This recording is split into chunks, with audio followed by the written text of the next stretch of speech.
حضور کے صحابہ نے ہمیں صرف مصلی یا صرف اذانیں یا صرف تسبیحیں یا صرف تکبیریں یہ نہیں دی، انہوں نے ہمیں زندگی گزارنے کے لیے نا بہت کچھ سکھایا ہے، کاش کہ ہم ان سے بھی کچھ حاصل کریں۔ جس وقت کوئی آپ کو ڈی گریڈ کرے، آپ کو کوئی چھوٹا سمجھنا شروع کر دے، کوئی گھٹیا سمجھنا شروع کر دے، آپ کی بات، آپ کے معاہدے، آپ کے ایگریمنٹ کو کوئی اہمیت نہ دے، کہے کہ یار یہ فضولی ہے، یہ مجبور ہے، یہ وہ، تو پھر اسلام کیا کہتا ہے؟ پھر تمہاری غیرت ایمانی ہے کہ پھر تم ڈٹ جاؤ۔ جس وقت بھی مشکل حالات ہو نا تو حالات کا مقابلہ غصے میں نہیں، حکمت عملی سے کیا جاتا ہے۔ اما بعد فاعوذ باللہ من الشیطان الرجیم، بسم اللہ الرحمن الرحیم۔ قال اللہ تبارک و تعالی فی کلامہ المجید والفرقان الحمید۔ قابل تکریم بزرگان دین، نوجوان دوستوں اور ساتھیوں، اللہ جل مجدہ کے فضل اور توفیق، حضور سید المرسلین رحمت للعالمین، شفیع المذنبین، راحت العاشقین، مراد المشتاقین، سید العارفین، سند الکاملین، سراج السالکین، سید العارفین، دانائے سبل، ختم الرسل، مولائے کل۔ نگاہ عشق و مستی میں وہی اول، وہی آخر، وہی قرآن، وہی فرقان، وہی یاسین، وہی طٰہٰ، جناب محمد مصطفیٰ احمد مجتبیٰ صلی اللہ علیہ وآلہ و اصحابہ وبارک وسلم کی کروڑہا مہربانیوں، عنایتوں، الفتوں، چاہتوں، محبتوں، عقیدتوں اور عنایتوں کے صدقے ہم تمام احباب اس خوبصورت خانہ خدا میں اللہ رب العزت کی حضور بندگی کا سجدہ ادا کرنے اور اس کے محبوب کریم رؤوف الرحیم صلی اللہ علیہ وسلم کی شریعت اور سنت کو سیکھنے سکھانے کے لیے حاضر ہیں۔ پروردگار اس حاضری کو قبولیت کا شرف اور منصب نصیب فرمائے۔ آج ہم نے جس مضمون کو مکمل کرنا ہے، نبی پاک صلی اللہ علیہ وآلہ وسلم کی مدینہ شریف ہجرت کے بعد جو باضابطہ طور پہ کفار کے ساتھ پہلی جنگ ہوئی، جس کو غزوہ بدر کہا جاتا ہے، اس کی وجوہات کیا تھیں اور اس جنگ سے متعلقہ ہمارے لیے سیکھنا کیوں ضروری ہے۔ دوستان گرامی، سب سے پہلی بات تو یہ ہے کہ ہر وہ عمل، ہر وہ بات، ہر وہ فعل جو رسول اللہ صلی اللہ علیہ وآلہ وسلم نے سر انجام دیا، امت کے لیے وہ کام عبادت کا درجہ رکھتا ہے، خدا کی قربت کا ذریعہ ہے، اور کسی بھی محب کے لیے اور عاشق کے لیے یہ بات باعث سعادت ہوتی ہے کہ وہ اپنے محبوب کے طور طریقوں کو اپنائے۔ اگر ہمارے رسول کریم صلی اللہ علیہ وآلہ وسلم نے جہاد کیا تو جہاد ہمارے لیے عبادت ہے۔ اگر حضور نے نماز پڑھی تو نماز ہمارے لیے عبادت ہے۔ رسول اللہ نے مصافحہ کیا تو مصافحہ کرنا ہمارے لیے عبادت ہے۔ نبی پاک صلی اللہ علیہ وسلم نے مسواک فرمائی، مسواک کرنا ہمارے لیے عبادت ہے۔ رسول اللہ صلی اللہ علیہ وسلم نے دراز گوش پہ سفر اختیار کیا، اس پہ سفر کرنا ہمارے لیے عبادت ہے۔ الغرض کہ ہر وہ عمل جو رسول پاک صلی اللہ علیہ وسلم نے کیا، اچھی نیت کے ساتھ اس عمل کو سر انجام دینا امت کے لیے عبادت ہے۔ بسا اوقات انسان یہ سوچتا ہے کہ نبی پاک صلی اللہ علیہ وآلہ وسلم نے جہاد کیا، غزوات میں حصہ لیا، جنگیں لڑی، امت کے لیے اس میں کیا رہنمائی ہے؟ تو میں ایک بات بہت ضروری سمجھتا ہوں آپ کو بیان کرنا۔ نبی پاک صلی اللہ علیہ وآلہ وسلم کے بھائی ہیں حضرت علی المرتضیٰ۔ حضرت علی المرتضیٰ شیر خدا رضی اللہ تعالی عنہ کے بیٹے ہیں حضرت امام حسین، اور حضرت امام حسین رضی اللہ تعالی عنہ کے بیٹے ہیں حضرت علی، جن کا نام، کنیت، لقب علی نام تھا تو ان کا لقب تھا زین العابدین، تو زین العابدین سے مشہور ہوئے۔ یعنی رسول پاک صلی اللہ علیہ وآلہ وسلم کے بھائی کے بیٹے اور حضور کے جو نواشے ہیں حضرت امام حسین، ان کے بیٹے حضرت امام زین العابدین، وہ کتنی خوبصورت بات فرماتے تھے، کہتے تھے کہ ہمیں نعلم مغازی یا رسول اللہ صلی اللہ علیہ وسلم کما نعلم سورۃ القرآن، کہ ہمیں نبی پاک صلی اللہ علیہ وسلم کی جنگیں، حضور کے غزوات اس طرح ہمارے والد اور ہمارے عزیز اس طرح ہمیں پڑھاتے اور سکھاتے تھے جس طرح وہ ہمیں کوئی قرآن کی سورت سکھا رہے ہیں۔ اتنی اس چیز کی اہمیت ہے. اس اسلوب سے ہمیں یہ پتہ چلتا ہے کہ نبی پاک صلی اللہ علیہ وسلم جنگ کی تیاری کس طرح کرتے تھے. نبی کریم صلی اللہ علیہ وسلم اپنے اصحاب کی ذمہ داریاں کیسے لگاتے تھے، اور جس وقت رسول اللہ کسی علاقے کو فتح کرتے تھے تو بطور ایک فاتح نبی پاک صلی اللہ علیہ وسلم کا رویہ مفتوح علاقوں کے ساتھ کیا ہوتا تھا. نبی کریم صلی اللہ علیہ وسلم عورتوں، بچوں، بوڑھوں، ضعیفوں، جانوروں، کھیتیوں، درختوں کے ساتھ حضور جنگ کی حالت میں کیا سلوک کرتے تھے، یہ ساری چیزیں امت کے لیے ایک سبق ہیں، بشرطے کہ امت ان چیزوں میں دلچسپی لے. تو جب حضور ہجرت کر کے مدینہ گئے تو جو مدینہ کے لوگ تھے ان کے تو وہ سینے کے اوپر جو ہے نا وہ کیا کہتے ہیں مونگ دلنا، یہ چیز ان کے تو سینے کو بھاری کیے ہوئے تھی کہ وہ ہم سے بچ کے کیسے چلے گئے. استغفر اللہ، ہم نے تو ان کو قتل کرنا تھا، ہم نے تو اسلام کا نام مٹا دینا تھا، ہم نے تو قرآن کو ختم کرنا تھا. یہ چیز ان کے دلوں کے اوپر بہت بڑا بوجھ تھی کہ نعوذ باللہ محمد رسول اللہ اور ان کے صحابہ ہم سے بچا کے کیسے مدینہ چلے گئے. لیکن اللہ تعالیٰ کو جو منظور ہوتا ہے نا، اصل میں معاملہ وہی ہوتا ہے. جس کی حفاظت خدا کرتا ہے نا، کوئی اس کا نقصان نہیں کر سکتا. تو رسول پاک صلی اللہ علیہ وسلم بھی مدینے جا کے مکہ والوں کے شر سے اپنے آپ کو محفوظ نہیں سمجھتے تھے. حضور کو پورا یقین تھا کہ وہ لوگ جس طرح بھی ہوا، مالی طور پہ ہوا، معاشی طور پہ ہوا، جنگ کے طور پر ہوا، جو بھی طریقہ بنا وہ ہمیں کمزور کرنے، ہمیں مارنے اور ہمیں نقصان پہنچانے میں کسی قسم کی رعایت نہیں کریں گے. یہ حضور کو بھی پتا تھا. تو نبی پاک صلی اللہ علیہ وسلم اپنے اصحاب کی وقتاً فوقتاً تربیت کرتے رہتے تھے.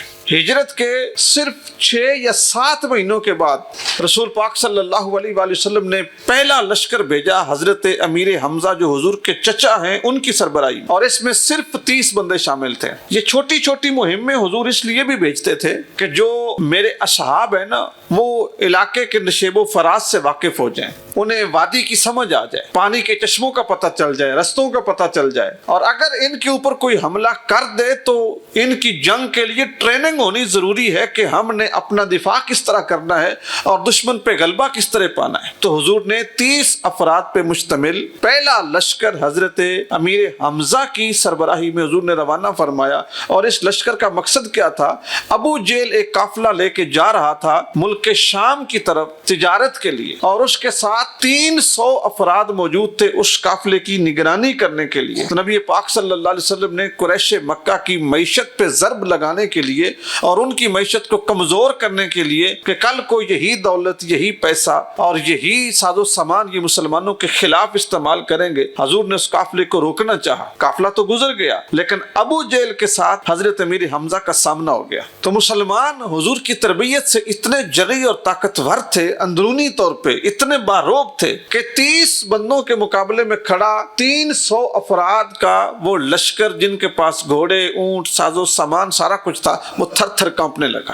اس علاقے کا ایک قبیلہ، اس کا ایک سردار تھا عمر بن مجدی یا مجدی بن عمر، یہ اس کا نام تھا. اس نے رسول پاک صلی اللہ علیہ وسلم کے لشکر اور ابو جہل کے لشکر کے درمیان تصفیہ کروایا. تو رسول پاک صلی اللہ علیہ وسلم پھر ساری زندگی اس کو بڑے اچھے نام سے یاد کرتے تھے. حضور کہتے تھے کہ وہ صلح پسند آدمی، لیکن حضور خود پریشان تھے کہ مکہ والوں نے 1 نہیں 2 نہیں 4 نہیں سینکڑوں خطوط لکھے مدینہ والوں کو، بالخصوص اوس و خزرج کے قبیلوں کو، ان کے سرداروں کو. اوس و خزرج یہ بڑے قبیلے تھے مدینہ کے، اور ان کی آپس میں جنگ صدیوں پہلے جاری رہی کئی پشتوں تک. پھر انہوں نے صلح کی، اور خزرج کا ایک بندہ تھا جس کا نام تھا عبداللہ بن ابی، اس کو انہوں نے اپنا فیصل مانا کہ اس کے سر کے اوپر ہم تاج رکھتے ہیں، یہ ہمارا بادشاہ بن جائے. لیکن جب حضور ہجرت کر کے گئے تو اس کی ساری بادشاہی ضائع ہو گئی. سب سے پہلا خط عبداللہ بن ابی کو لکھا گیا. مشرکین مکہ جانتے تھے عبداللہ بن ابی کو یہ بات کبھی بھی وارا نہیں ہوگی کہ محمد رسول اللہ مدینہ میں سکون میں رہے اور وہاں کے لوگوں کے اوپر وہ رول کریں، کیونکہ اس کی بادشاہی خطرے میں پڑ گئی ہے. انہوں نے سب سے پہلا خط عبداللہ بن ابی کو لکھا کہ جن لوگوں کو تم نے اپنے ہاں امان دی ہے، یا تو ان سے جنگ کرو یا ان کو اپنے شہر سے نکالو اگر یہ دونوں کام نہیں کرو گے تو پھر ہم تمہارے ساتھ آ کے جنگ کریں گے اور تمہیں قتل کریں گے. تو جو عبداللہ بن ابی ہے نا، اس نے اس خط کا جواب دیا، لیکن رسول پاک صلی اللہ علیہ وآلہ وسلم کا جو نظام تھا نا اپنے دشمنوں کی خبر گیری رکھنے کا، یہ بڑا مضبوط تھا. اسی لیے میں نے پہلے کہا کہ رسول اللہ کے جو مغازی ہیں، یعنی جو حضور کی جنگی حکمت عملیاں ہیں، امت کے لیے تو بڑی رہنما ہیں، بشرطے کہ کوئی ان کو سمجھے اور پڑھے اور ان کو فالو کرے. جاسوسی کا نیٹ ورک انتہائی تیز تھا.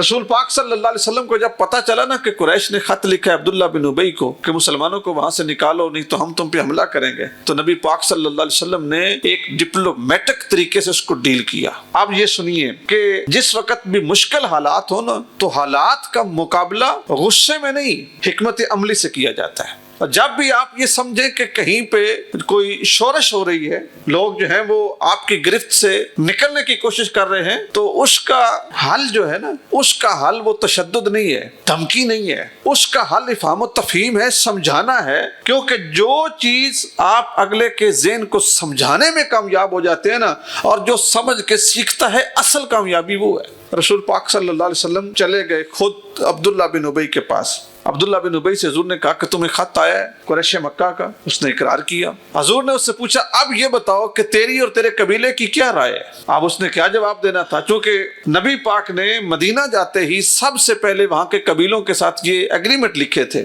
کہ اگر کوئی باہر سے مدینے پہ حملہ کرے گا تو ہم مل کے مقابلہ کریں گے، آپس میں اگر کوئی جھگڑا کرے گا تو ہم اس کو صلح پہ مجبور کریں گے. یعنی شہر کے اندر فساد نہیں ہوگا، اور شہر کے اوپر سے اگر کوئی حملہ کرے تو ہم مل کے اس کا دفاع کریں گے. اب قریش مکہ نے اس اتحاد کو توڑنے کے لیے جو خط لکھا، حضور کو پتہ چلا تو حضور عبداللہ بن ابی کے پاس گئے. عبداللہ بن ابی نے کیا جواب دیا؟ اس نے کہا میں مجبور ہوں، میرے قبیلے کے لوگ نہیں مانتے اور وہ اس بات کو پسند کرتے ہیں کہ آپ یہاں پر نہ ہو، یہ نیا دین آ گیا ہے، ان لوگوں کو اس بات کی خوشی نہیں ہے.